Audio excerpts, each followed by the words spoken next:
Welcome to NDNU's podcast, where we bring higher education to life through conversations that matter. Tune in as we unpack current trends, explore big ideas, and spotlight voices from across the Notre Dame de Namur University community.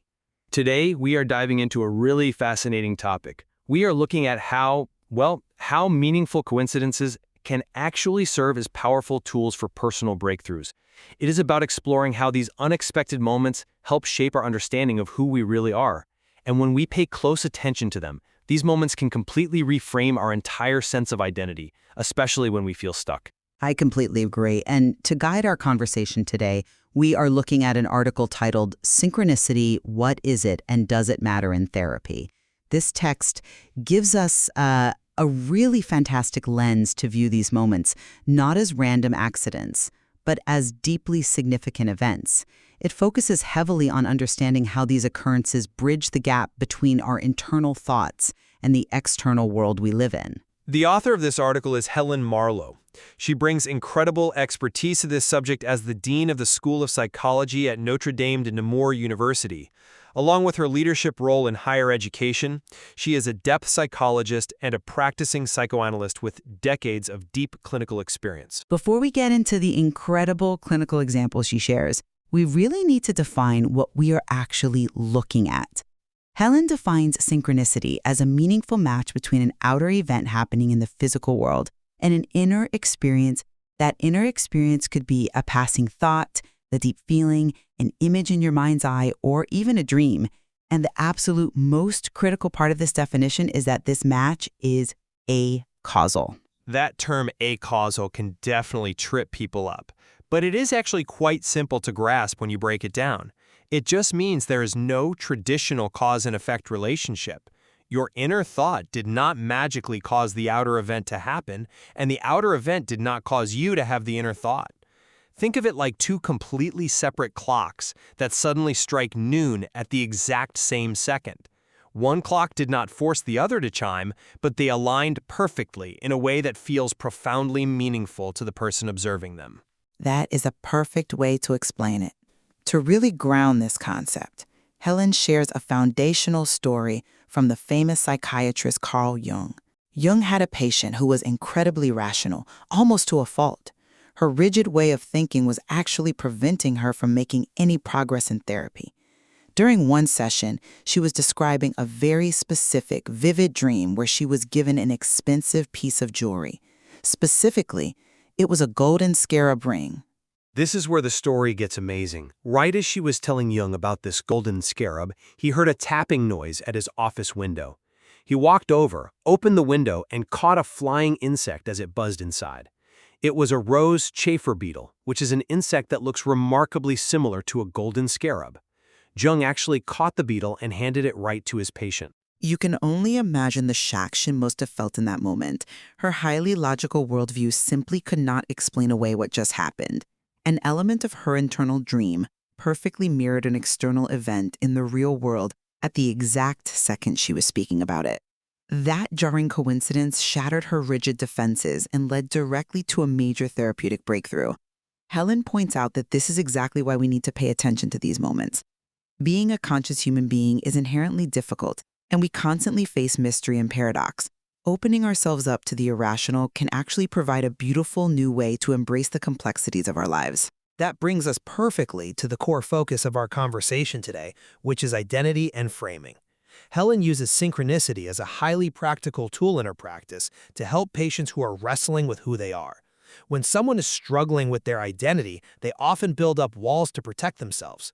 Helen provides a great real-world example of a patient who had a recurring fantasy about being a bird. This was not just a random daydream. It reflected a deep internal desire for a strong mother figure to nourish him and take care of him. He was incredibly guarded about this need. It is very vulnerable for an adult to admit they want to be cared for like a helpless infant. But then, an external event mirrored his internal fantasy. During a session the following week, this patient walked over to the window in Helen's office. He noticed a baby bird inside a nest in an adjacent window. That nest had been sitting there for several weeks, but he had never noticed it before. Right as he looked at it, the mother bird flew over and fed her baby a worm. The timing of that is just extraordinary. His deeply held internal wish and the external reality aligned perfectly. The impact of witnessing that synchronicity was immediate for him, because he saw it unfold right in front of his eyes. His psychological inhibitions dropped significantly. Seeing the mother bird feeding her baby completely reframed his understanding of his own identity and his personal needs. It validated his internal experience. It finally allowed him to feel safe enough to discuss his desire for nourishment and care directly with his therapist. That element of safety is so crucial when dealing with identity. The second example Helen shares highlights this theme of identity conflict even more directly. She describes another patient who was experiencing a severe internal struggle regarding his career and his overall sense of self. He was deeply torn between his identity as a musician and his academic pursuits.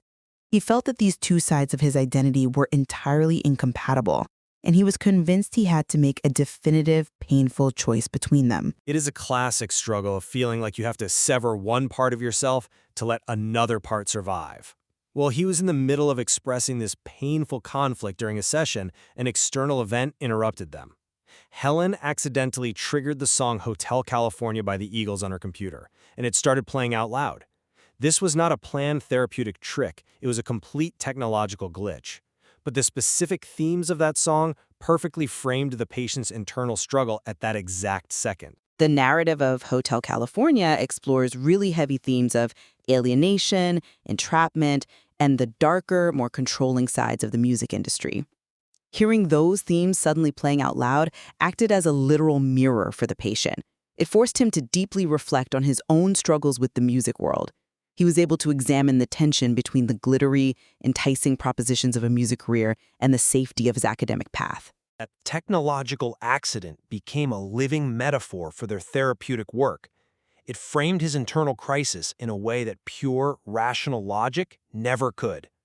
Through exploring the themes of that song, he realized he did not have to completely abandon one side of himself. He was able to evolve through his conflict and ultimately embrace a much more integrated identity. It perfectly demonstrates how a meaningful coincidence can entirely reframe how a person views their own life story. Those clinical stories are incredibly moving, but they naturally make us wonder about the underlying mechanics. We have to ask how and why these synchronicities actually occur in the first place. Helen explores some fascinating theoretical explanations to help ground this concept. One of the most interesting frameworks she introduces comes from the world of quantum physics. Specifically, she mentions the scientific concept of quantum entanglement. Quantum entanglement is such a mind-bending concept. It is the scientific principle that two distinct particles can share a bond so intimate that their fates are forever entwined, regardless of the physical distance between them. To put it simply, imagine two dancers wearing noise-canceling headphones standing on opposite sides of the world. Even though they cannot see or hear each other, they are performing the exact same choreography perfectly in sync. If one twirls, the other twirls at the exact same millisecond. That is a brilliant analogy. Helen uses that quantum concept to suggest that a unified field of consciousness underpins all of reality. From this perspective, the human mind and the physical world are not entirely separate things. They are just two parallel aspects of the exact same underlying reality. So a synchronistic event, like the beetle at the window or the accidental playing of a specific song, is just a visible expression of this unified field. It reveals a deep order to the universe that intimately links human consciousness with physical matter. Along with quantum physics, Helen introduces the perspective of Joseph Cambray, who is a Jungian analyst. He approaches the mechanics of synchronicity by looking at complex adaptive systems. This is a scientific field that studies how order and organization can spontaneously emerge out of highly chaotic conditions. In systems theory, this process is known as self-organization. It is how entirely new patterns naturally form when complex elements interact. Cambray argues that our human psyche works in a very similar way. He views synchronicity as an emergent phenomenon resulting from our complex minds interacting with the world. These meaningful coincidences tend to express themselves unpredictably, specifically during times of major transition and personal transformation. According to his theory, The purpose of this emergent meaning is to help organize the human psyche at a deep level. It provides structure when our normal, logical mind is completely overwhelmed by chaotic life changes. This incredibly rich theoretical background explains why Helen applies these concepts practically in her clinical work. She refers to this approach as synchronicity-informed psychotherapy. She utilizes this method actively in her private practice, and she also teaches it directly to her graduate students at Notre Dame de Namur University. She considers it a highly legitimate approach to psychoanalysis because it creates therapeutic changes that simply would not be available using standard methods. The immense value of this approach becomes so clear when you consider how strong human psychological defenses can be. Sometimes logical framing completely fails to help a patient move forward. A patient might be too guarded or too stuck in their rigid conscious thoughts to make any real progress. But when an irrational, impossible coincidence occurs right in front of them, it entirely bypasses those standard mental walls. It commands the patient's attention and provides a brand new lens for the therapist and the patient to continue their work. To summarize our core takeaways from today's conversation, Helen clearly outlines that synchronicities are much more than just easily dismissed accidents. They are vital, meaningful occurrences that serve to directly bridge our external physical reality with our internal sense of identity. By presenting us with deeply relevant mirrors to our inner thoughts, they provide moments of profound clarity. They facilitate real psychological growth and help us reframe how we view our own lives. As a final reflection on this text, it really underscores the importance of remaining intensely curious, open, and receptive in our daily lives. By paying close attention to these meaningful coincidences, we gain a unique opportunity to integrate conflicting parts of our identity. Embracing the unexpected rather than dismissing it allows us to achieve profound psychological breakthroughs that might otherwise remain entirely out of reach. I could not agree more. It is a powerful reminder that there is so much more to our daily experiences if we are just willing to pay attention. Thanks for joining us on the Notre Dame de Namur University podcast, where higher education meets real-world insight.